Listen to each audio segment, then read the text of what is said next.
Chers frères et sœurs, chers internautes, bonsoir. Heureux de vous retrouver de nouveau. Juste un petit détail. Sur cette page, je tiens à dire que sur cette page, vous aurez toujours la bonne information, des analyses pertinentes, ainsi que des prévisions raisonnables. Car celui qui se cache derrière cette page est rompu aux affaires d'État. De même, je ne verserai jamais dans l'insulte des personnalités africaines ou occidentales, quel que soit leur tort.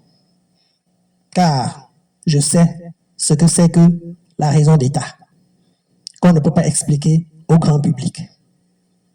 Je pourrais critiquer, mais dans le respect et la retenue. Et surtout, dans le but d'encourager à l'amélioration.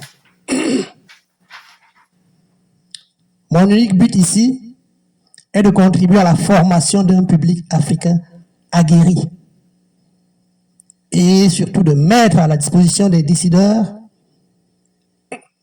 non pas des informations qu'ils ont déjà dans leur cabinet, mais d'autres angles de perception de ces informations ainsi que de leur interprétation dans le but d'améliorer les politiques publiques, notamment africaines. Merci. Le titre de la vidéo d'aujourd'hui, c'est Sénégal, sortir du FMI. Voici pourquoi Ousmane Sonko a raison. Je rappelle que c'est une première vidéo, ou alors l'introduction d'une vidéo. Si vous le voulez bien, je développerai dans une deuxième vidéo. Je pourrais développer de façon plus approfondie, si cela vous a intéressé. Mais j'apporte un avertissement.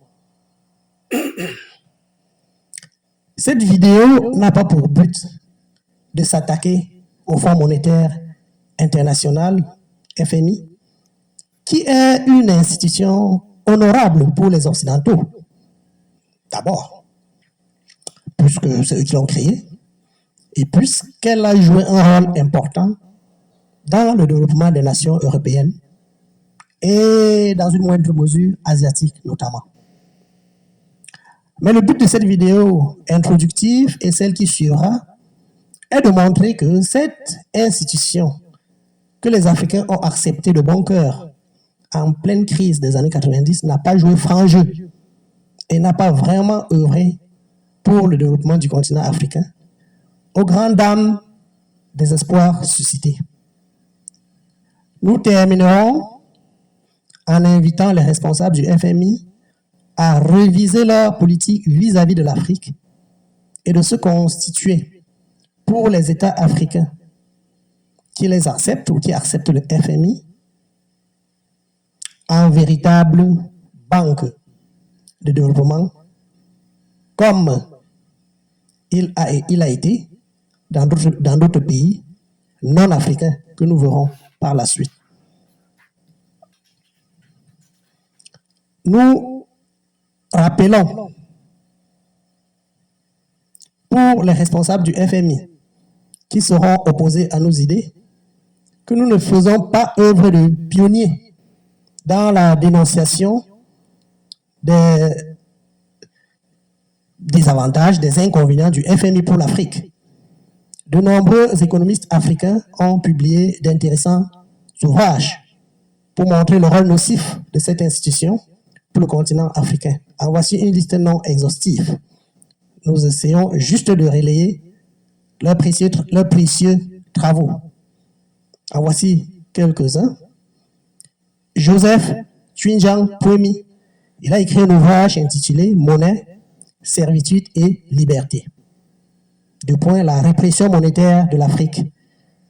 L'ouvrage a été publié aux éditions afro-canadiennes et plusieurs autres éditions vont suivre, notamment les éditions Uranos, etc. Mais la première parution, ce fut en juin 1980 aux éditions Jeune Afrique.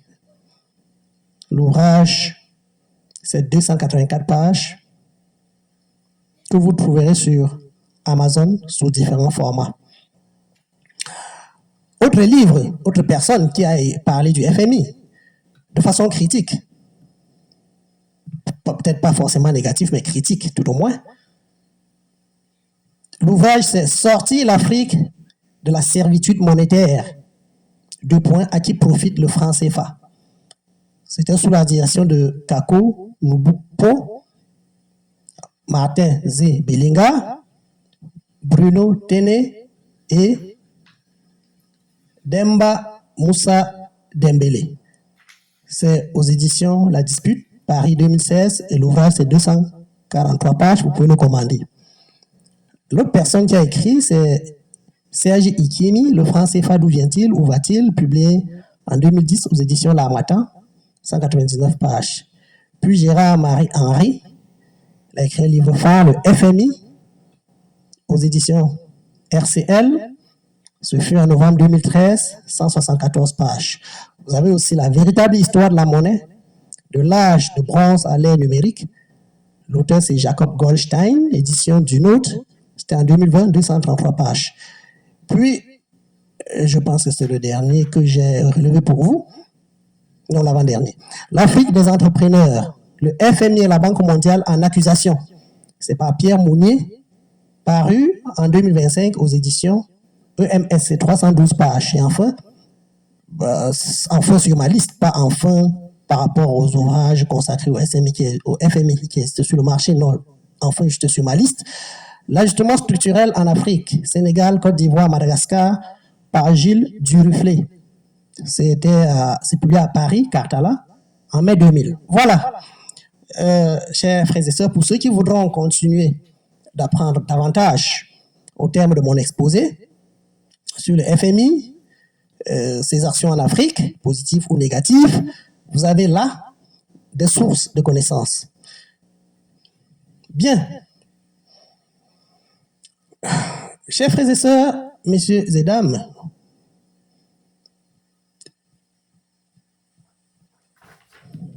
avant de continuer aussi, nous voulons rappeler quand même que cette vidéo n'a pas pour but de s'attaquer au FMI. Comme je l'ai dit, qui est une institution qui a joué un rôle dans le développement des nations européennes, pas africaines, mais européennes. Le but est de montrer que cette institution refuse volontairement de jouer en Afrique le meilleur rôle qu'elle a joué en Occident. Je vous dirai pourquoi dans les lignes qui suivent. Donc, nous expliquons là aux Africains les raisons objectives du refus de l'honorable Sonko, président de l'Assemblée nationale du Sénégal, qui, de façon systématique, ne souhaite pas recevoir de nouveau le FMI au Sénégal. Rappelons que le FMI était déjà au Sénégal dans les années 90 avec les résultats que vous connaissez, et comme nous le verrons par la suite. Donc, nous venons là juste expliquer aux Africains, aux Sénégalais en premier, beaucoup le savent déjà, mais pour ceux qui ne le savent pas, pourquoi le président de l'Assemblée nationale, M. Sonko, l'honorable Sonko, ne veut plus du FMI au Sénégal. Ce n'est pas la position que nous adoptons. Nous n'avons pas dit que nous soutenons ce que M. Sonko dit. Nous vous dirons également pourquoi M. Bachirou veut y aller. Non, pour l'instant, nous faisons juste œuvre de pédagogue. Nous voulons expliquer, que le public comprenne, que le public sénégalais en premier comprenne pourquoi l'honorable Sonko ne veut plus entendre parler du Fonds monétaire international. Mais nous allons démontrer dans la deuxième partie de la deuxième vidéo que nous annoncerons ici pourquoi le président Bachirou souhaite accepter de collaborer avec le FMI. Voilà, comme ça, nous ne ferons pas taper dessus. Nous aurons servi à chaque Africain, aux partisans de M. Sonko et aux partisans de M. Bachirou, les raisons relatives, pas absolues. Les raisons absolues, c'est nos deux leaders, ces deux leaders qui les ont, mais des raisons relatives par rapport à leur choix. Voilà. Sans plus tarder, allons-y voir c'est quoi le Fonds monétaire international. ou alors quel rôle il a joué. Vous savez déjà ce que c'est que le Fonds monétaire international. On pourrait de nouveau davantage le préciser en avançant. Alors, le Fonds monétaire international a joué un rôle. Je vous rappelle que c'est ce qu'on appelle les institutions de Bretton Woods. Le Fonds monétaire international, en réalité, est né, je pense, en 1947, en même temps que la Banque internationale pour la reconstruction et le développement. Et les deux avaient des rôles quelque peu similaires, mais la Banque internationale pour la reconstruction et le développement était vraiment beaucoup plus positif parce que le but de la BIRD était vraiment d'apporter des fonds massifs à une Europe dévastée pour construire les infrastructures, pour financer le marché, pour financer les hôpitaux, la construction des écoles, des hôpitaux, etc., etc. Et ce qui n'était pas exactement le cas du Fonds monétaire international. Et les bailleurs de fonds ont préféré non pas appliquer à l'Afrique les politiques de la Banque internationale pour la reconstruction et le développement, mais celles du Fonds monétaire international. Nous verrons tout cela de long en large. Alors, le Fonds monétaire international a joué un rôle très positif dans le redressement économique des pays comme la Grèce, l'Irlande et le Portugal au cours des années 2000. En effet, grâce aux prêts massifs accordés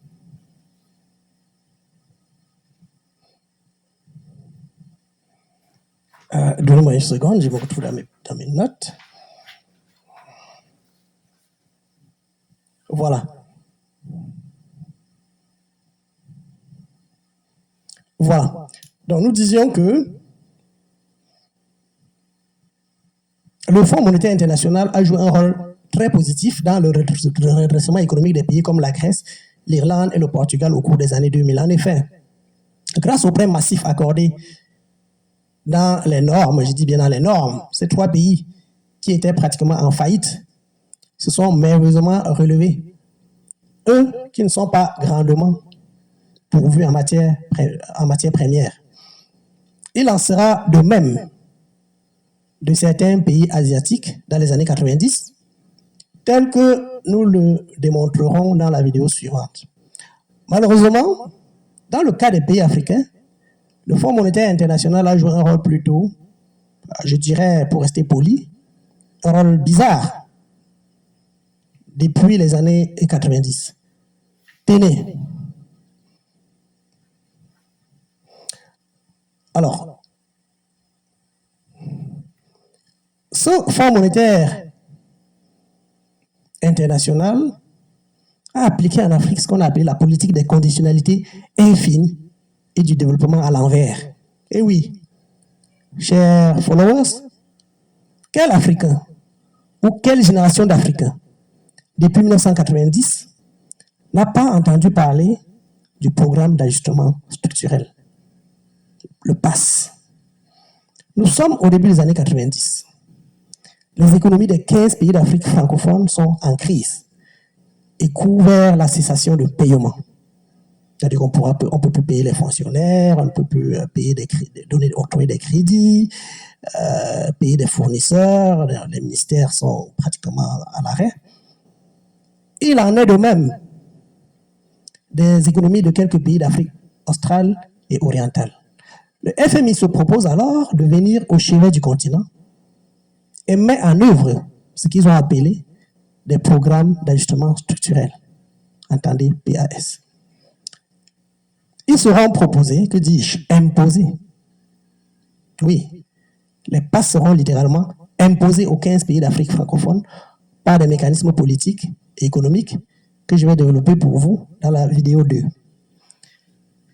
15 chefs d'État africains seront contraints d'accepter les politiques d'ajustement structurel du FMI. Mais sous prétexte de venir aider les Africains à redresser leurs économies, le véritable but sera de forcer ces derniers par des subterfuges, les forcer en fait à rembourser de larges portions de dettes. Une ingénierie diplomatique de contrainte sera mise en place par le FMI pour s'assurer que chaque pays africain surendetté ne va pas regimber, entre guillemets, aux propositions posées sur la table. C'est ainsi que de larges conférences de dissuasion seront organisées sous l'égide de la France pour ce qui est des 15 pays francophones. Mais pas seulement de la France. La France est des principaux bailleurs de fonds. La France était juste la tête de proue, mais tous les pays, disons plutôt que de larges conférences de dissuasion seront organisées sous l'égide de la France, mais en réalité avec à ses côtés les États-Unis et tous les autres pays qui se considèrent comme des bailleurs de fonds, qui généralement prêtent de l'argent aux Africains. On va donc réunir le haut ministre des Finances.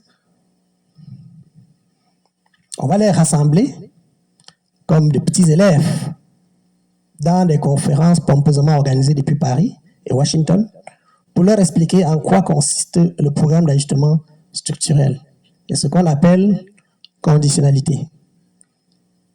En gros, et voici ce qui va se passer. Je vous rappelle que votre serviteur, qui est au micro en ce moment, a assisté à l'une de ces conférences, notamment en Afrique du Sud, dans une ville là-bas appelée Durban. Nous avons quitté les capitales africaines, nos capitales africaines, pour nous y rendre. Et plus tard, dans le chapitre des anecdotes, je pourrais éventuellement vous raconter quelle était l'atmosphère dans la salle et le ton qui a été utilisé par ceux qui étaient venus d'Occident pour parler des programmes d'ajustement structurel aux ministres africains que nous accompagnions. Bon, pour l'instant, ce n'est pas le sujet. Disons donc que à ces 15 pays,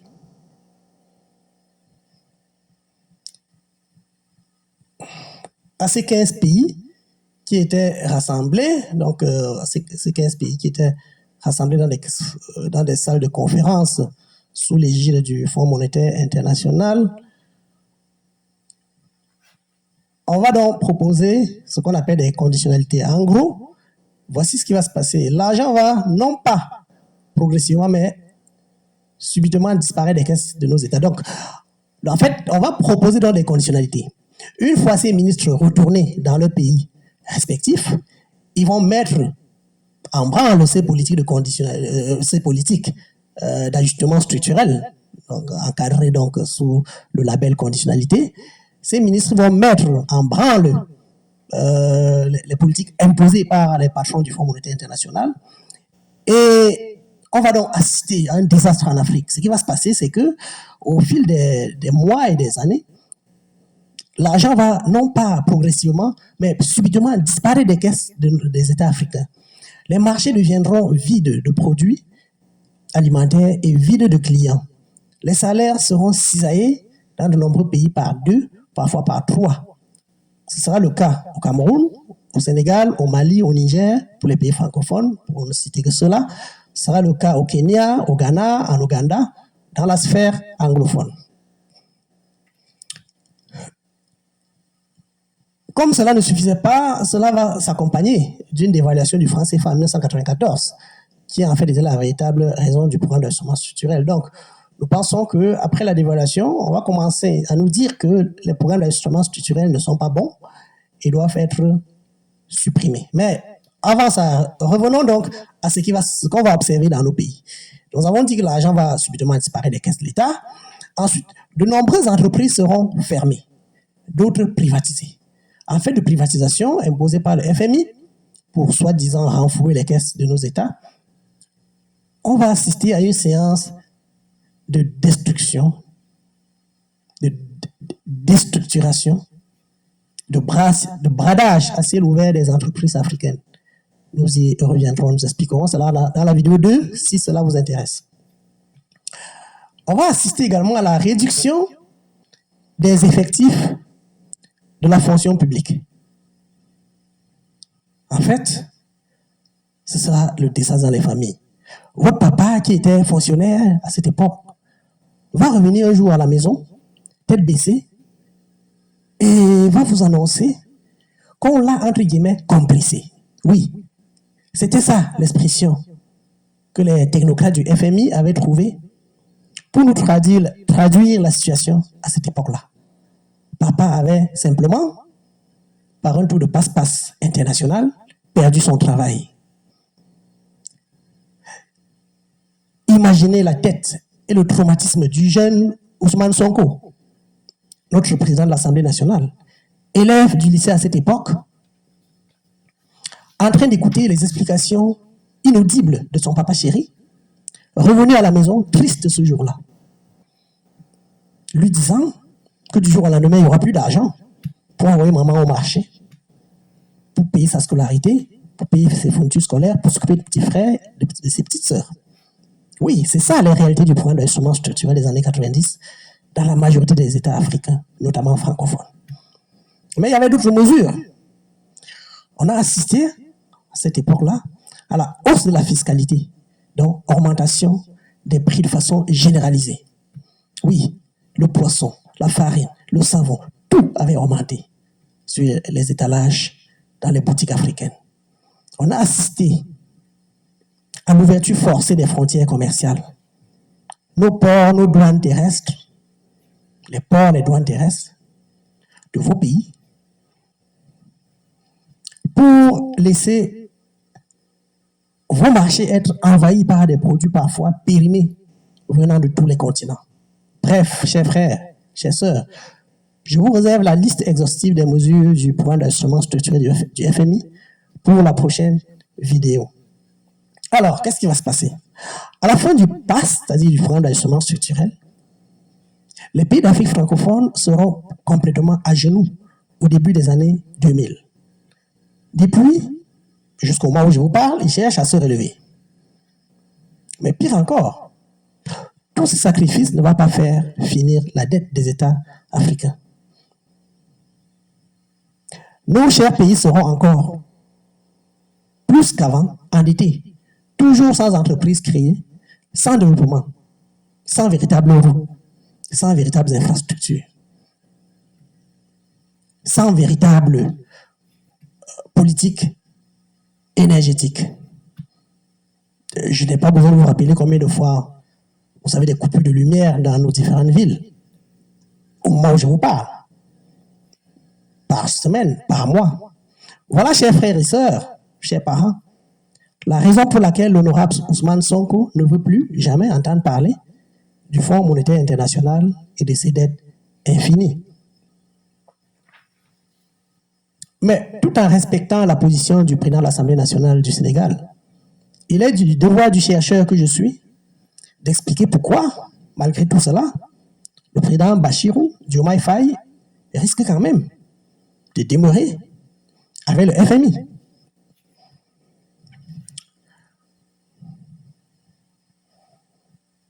Alors,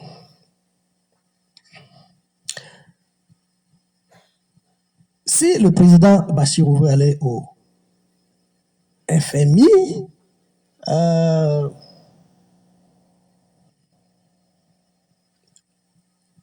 je vais vous donner ses raisons, mais pour clore avec le désastre et pour démontrer que nous ne sommes pas totalement contre le FMI, on veut juste que cette institution applique en Afrique une politique acceptable, humaine, qui favorise notre développement. Voici,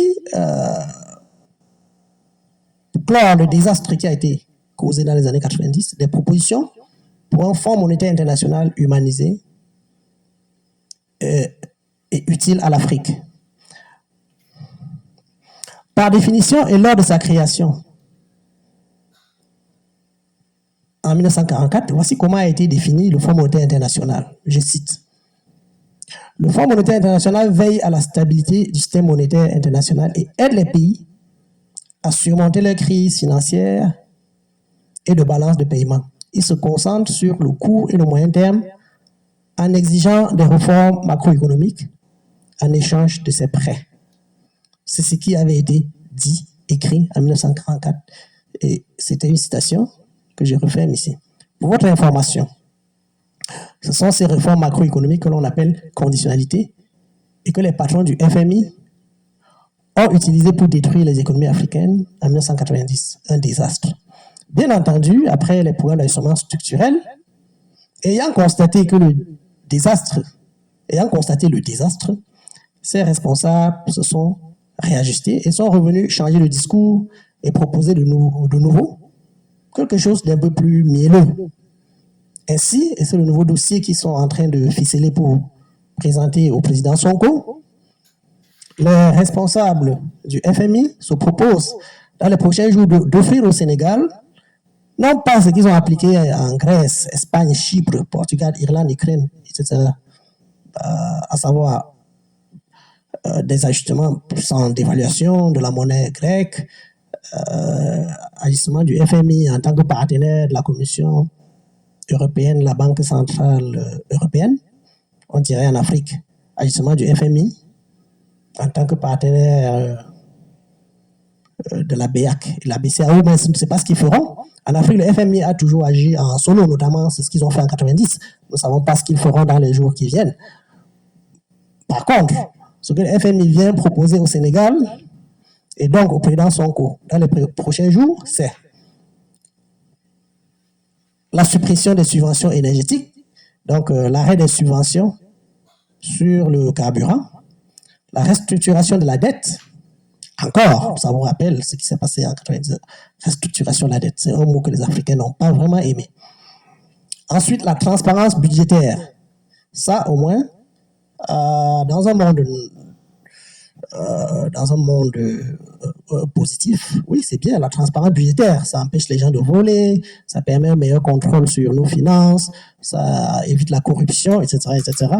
C'est une bonne mesure parmi celles qui sont citées. Le FMI vient également au Sénégal proposer l'assainissement des finances. Donc, comme je l'ai dit, la lutte contre la corruption, la réduction du déficit public, du train de vie de l'État, ainsi de suite. Mais comme je l'ai dit, si vous voulez, nous expliquerons cela de long en large dans les prochaines vidéos. Ce que l'Africain reproche au Fonds monétaire international de l'Occident, parce que c'est l'Occident qui est derrière cette institution, à sa création en 1944, vous comprenez, nous n'étions pas, les États africains n'étaient pas représentés, nous n'étions pas encore indépendants, on n'était pas des entités étatiques autonomes en 1944. Vous savez bien que nos premières indépendances démarrent en 58, 59, 60, donc en 44. Et ça, c'est les aberrations du droit international, c'est les aberrations des institutions internationales que nous dénoncerons aussi longtemps que nous serons avec vous. On ne peut pas, en 1930, en 1944, créer des institutions sans la présence des dirigeants africains, sans la participation des Africains, et revenir en 1961, quelques 15 années plus tard, en 1970, 80, 90, appliquer ces institutions qu'on a créées sans eux aux États africains. C'est des aberrations que nous invitons quand même la communauté internationale à corriger. Le minimum était, après 1960, non pas juste de demander que des États africains viennent individuellement adhérer à des institutions qui ont été créées avant leur constitution en tant qu'État. Le mieux aurait été simplement de convoquer de nouveau une nouvelle conférence de création, de mise sur pied de ces institutions pour faire adhérer le maximum d'États africains au moment où on écrit de nouveaux textes, de nouveaux règlements. Tout cela après 1960. Donc, nous ne comprenons pas qu'une institution comme le FMI qui a été créé en 1944, jusqu'à ce jour, continue à être ces directives, etc., continuent à être appliquées aux Africains comme ça, tout de go, sans jamais leur demander si les textes qui sont appliqués avaient été c'était bien défini, ça cadrait avec leur politique, etc. Donc, c'est quelque chose quand même qu'on peut reprocher à l'Occident, cette façon d'opérer. Mais nous ne sommes pas des moralisateurs. nous sommes des analystes politiques, mais nous sommes aussi des Africains qui avons le droit de nous indigner. Donc, ce que l'Africain reproche à l'Occident, c'est le deux poids, deux mesures. En effet, à la fin de la Deuxième Guerre mondiale, les pays européens étaient totalement détruits. Alors, il leur a été appliqué non pas les politiques du FMI du tout. On leur a offert les services des institutions sœurs du FMI. Cette institution sœur s'appelle Banque internationale pour la reconstruction et le développement, BIRD. C'est cette banque qui a financé la reconstruction des ponts, des routes, des hôpitaux, des écoles, des lycées, des universités dans toute l'Europe pour remettre ce continent sur pied en moins de 10 ans. Alors, l'honorable Sonko, qui connaît très bien l'histoire du Fonds monétaire international et de la Banque internationale pour la reconstruction et le développement, les actions de ces banques dans le passé, et leur sphère d'intervention, etc., l'honorable Sonko qui maîtrise bien cela, il ne comprend pas pourquoi le FMI ne fait pas comme la Banque internationale pour la reconstruction et le développement. Ou alors pourquoi la BIRD ne vient pas à Dakar faire ses propositions à la place du FMI. Je pense que si ça avait été le cas, si c'est la Banque internationale pour la reconstruction et le développement, si c'est elle qui venait à Dakar pour aujourd'hui, pour proposer son aide au Sénégal, l'honorable Sonko n'hésiterait pas à accepter parce qu'il sait que la Banque internationale pour la reconstruction et le développement va juste mettre à la disposition du Sénégal des fonds, quitte à mettre des contrôleurs tout autour, et qui leur permettrait de gérer de façon autonome pour construire le Sénégal, lancer le développement du Sénégal, construire des entreprises, construire aussi des ponts, des routes, etc. Je pense que sur ce point-là, l'honorable Sonko n'aura certainement aucun problème. Mais à la place de la BIRD, c'est de la Banque internationale pour la reconstruction et le développement, c'est le Fonds monétaire international qui a débarqué en 90 et qui revient aujourd'hui. Comme nous le verrons en bas, peut-être après avoir aménagé quelque peu ses conditionnalités.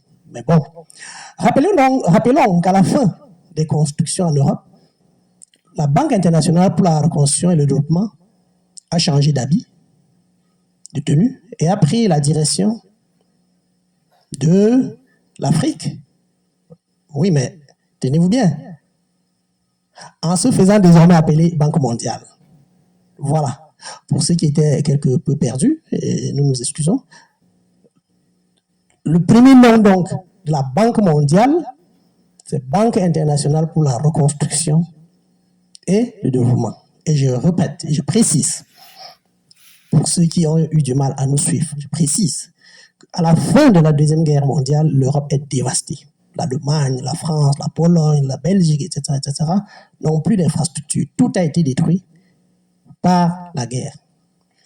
Alors, une conférence aura lieu entre les présidents américains et différents présidents occidentaux.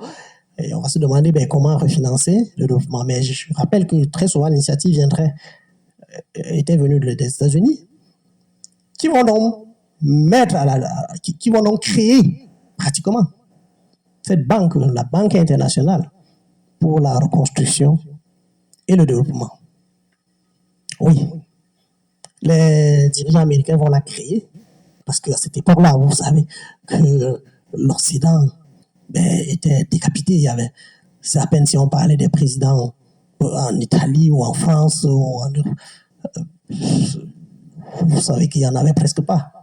Quelques-uns qui ont survécu, mais ils n'étaient pas nombreux. Donc, c'est l'Amérique qui avait l'initiative du développement de l'Europe. Elle va donc imaginer de créer une banque, qu'on va appeler BIRD, la bourrer de fonds et la mettre à la disposition de la France, de l'Angleterre, de la Pologne, de la Belgique, etc. Mais surtout les pays de la droite. Donc, je vais peut-être exclure la Pologne qui était beaucoup plus rattachée à l'URSS. Nous pourrons revenir sur l'histoire de cette époque avec le temps. Donc, l'Amérique va mettre à la disposition des pays alliés, voilà, je pense comme ça qu'on appelait à l'époque, qui sont aujourd'hui à peu près ce qu'on appelle les pays de la droite, la mairie va mettre à leur disposition donc des sommes énormes. Mais comme l'argent ne se balade pas comme ça, ce sera donc au terme de la création de à travers la création de cette banque internationale pour la reconstruction et le développement. Et c'est dans cette banque que seront chargés ces fonds qui seront convoyés vers l'Europe. Et les Occidentaux, donc français, anglais, italiens, etc., vont utiliser cet argent massivement pour refaire de belles routes, pour construire des ponts, construire des hôpitaux, construire des écoles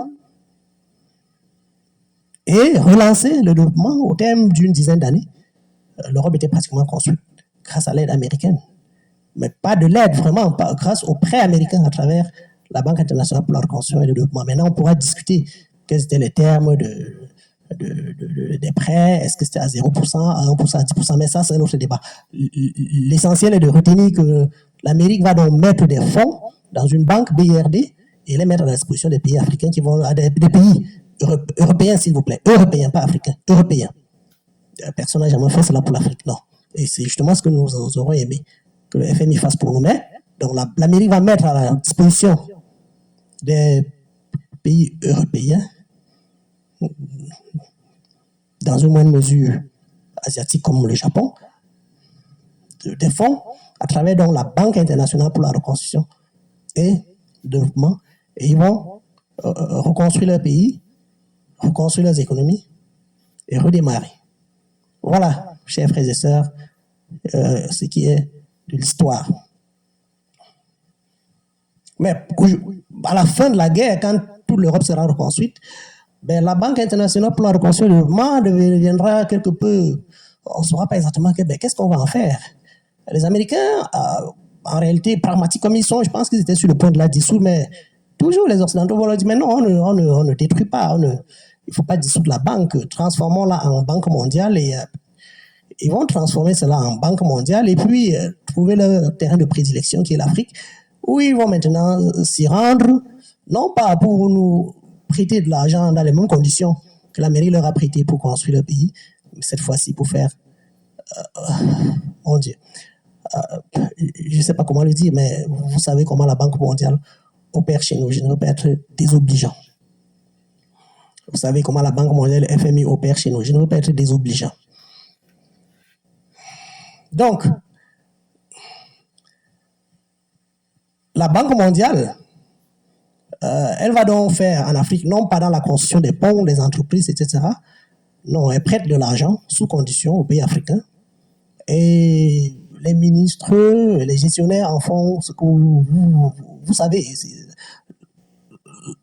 La seule chose que l'observateur neutre remarque, c'est que depuis des dizaines d'années que la Banque mondiale, le FMI, prête de l'argent à la Côte d'Ivoire, au Sénégal, au Cameroun, etc. Bon, on peut peut-être mettre entre parenthèses la Côte d'Ivoire parce qu'on y observe quand même, on y retrouve quelques ponts, quelques routes, mais dans la plupart des autres États africains qui ont bénéficié depuis des dizaines d'années des prêts de la Banque mondiale du FMI, je peux vous assurer, à moins que je ne sois pas capable de voir, je peux vous dire qu'il n'y a pas grand-chose, il n'y a pas de route raisonnable, il n'y a pas d'échangeurs, il n'y a pas de train, de véritables rails, il n'y a pas de véritables ponts, il n'y a pas d'hôpitaux, il n'y a pas d'entreprise.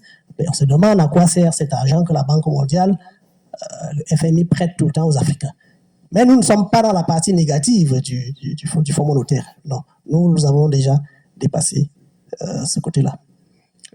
Nous conseillons donc au président Bassirou Diomaye Faye, qui va certainement accepter de continuer avec le FMI. Nous lui conseillons de constituer une forte équipe de négociateurs avec les meilleurs économistes sénégalais et d'attendre le FMI pour négocier du financement par cette institution de la construction de solides routes au Sénégal, de la création d'entreprises, de la construction de bonnes universités, de la construction de bonnes écoles, de la mise sur pied des bonnes politiques énergétiques propres, la construction de solides panneaux solaires, mais surtout de privilégier la construction de dizaines et des dizaines d'entreprises dans toutes les villes et villages sénégalais. pour permettre aux Sénégalais d'avoir du travail. Nous conseillons au président Ousmane Sonko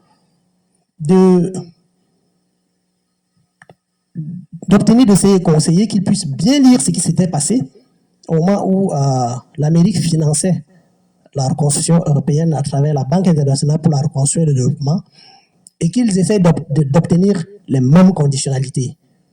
De la même manière que la Banque internationale pour la reconstruction et le développement avait agi en France, en Angleterre, en Italie, en Grèce, etc., en Espagne, au Portugal, après la Deuxième Guerre mondiale, de la même manière, au regard de l'état relativement inacceptable des infrastructures sénégalaises, de l'économie sénégalaise, nous conseillons au président Sonko d'aller au FMI avec une équipe qui connaît cette façon de faire de la BRD et de négocier, d'obtenir à peu près les mêmes conditionnalités, la même façon de débloquer de l'argent, la même façon de ne pas avoir un contrôle absolu et de laisser cela au cadre sénégalais, la même manière, la même façon, les mêmes intérêts, etc., pour que l'argent qui serait mis à la disposition du Sénégal permette le développement de ce pays. Si ça se passe de cette manière-là, il n'y a pas de raison que l'honorable Sonko ne s'aligne pas enfin à cette politique dans les mois qui viennent et qu'il se dise, en fait, peut-être je n'avais pas bien compris les nouvelles politiques du Fonds monétaire international appliquées à l'Afrique. Maintenant que c'est dans ce sens que vous allez, je m'aligne. Voilà. Qu'on n'oublie pas, comme ça s'est passé en Grèce, lorsqu'on va négocier les nouveaux crédits avec le Fonds monétaire international, que les Sénégalais n'oublient pas, les responsables sénégalais n'oublient pas le financement vert et numérique, c'est-à-dire l'accélération des centrales énergétiques, de la transition énergétique, c'est-à-dire des énergies solaires, et le renforcement des pôles de production locaux, comme ça s'était passé en Grèce, notamment en Grèce, en Espagne, en Malte, etc. Merci. Notamment la mise sur pied des industries lourdes et des industries de pointe. Financement et équipement des petites et moyennes entreprises sénégalaises, etc., sans oublier quelques mesures, bonus sur le plan social. Si le FMI apporte tout cela, il aurait contribué non seulement à relancer le développement du Sénégal, mais il aurait contribué également à améliorer de façon significative le train de vie des Sénégalais. C'est la seule chose que les Sénégalais espèrent, et non pas des espèces d'ajustements qui viendront davantage leur rappeler les années amères, les années amères des années 90 qui les ont littéralement terrassés. Donc les Sénégalais souhaitent juste vivre mieux. Donc, cher monsieur du FMI, s'il vous plaît, vous n'êtes pas... personne ne vous hait en Afrique, malgré tout ce qui s'est passé, malgré la pilule très amère que vous avez offerte aux Africains dans les années 90. Si vous venez avec de nouvelles politiques, de bonnes politiques, telles que l'espère certainement le nouveau président sénégalais, Diomaye Faye, il est clair que si vous, du FMI, vous revenez avec de bonnes politiques au terme des négociations et que le Sénégalais observe au fil des jours la construction des ponts dans son pays, la construction des routes, des entreprises, l'augmentation du taux d'employabilité, etc. Mais même, je peux vous parier que même le président de l'Assemblée nationale, l'honorable Sonko, il sera le premier à vous féliciter et à se dire certainement qu'il avait mal jugé la manière dont vous êtes capable de procéder à des transformations. Donc voilà ce que les Africains dans leur majorité espèrent du Fonds monétaire international. Donc une institution bancaire qui vient aider au développement de l'Afrique, tout simplement. Voilà. Mais la suite, si vous voulez bien connaître davantage comment le FMI a opéré avant, qu'est-ce qui s'est passé, etc., etc., alors laissez-le en commentaire et nous développerons dans les prochaines vidéos. Pour l'instant, s'il vous plaît, chers auditeurs, n'oubliez pas de vous abonner, de liker, de partager pour faire grandir notre communauté. Nous remercions ceux qui, jusqu'ici, nous ont encouragés par ces gestes, notamment en s'abonnant à notre chaîne. Avec votre permission, nous tenons aussi à apporter l'information suivante. Votre chaîne va changer de nom dans les prochains jours. Ce ne sera plus géopolitique, économie et effets sociaux. Ce sera un tout nouveau nom qui essaiera de marquer son attachement au continent africain, votre continent. Bien sûr, les autres parties du monde ne seront jamais négligées dans notre chaîne. Chaque fois qu'il y aura une information importante concernant les autres parties du monde, nous l'apporterons. Une information importante de l'Afrique aussi en direction des autres parties du monde, nous l'apporterons toujours. Donc, le changement de nom, c'est juste par rapport à nos propres orientations, ce que nous voulons vraiment que notre chaîne représente. Ce sera dans les tout prochains jours. Le nouveau nom vous sera révélé. Pour terminer, nous tenons juste à vous remercier grandement d'avoir écouté cette vidéo. À très bientôt. Merci.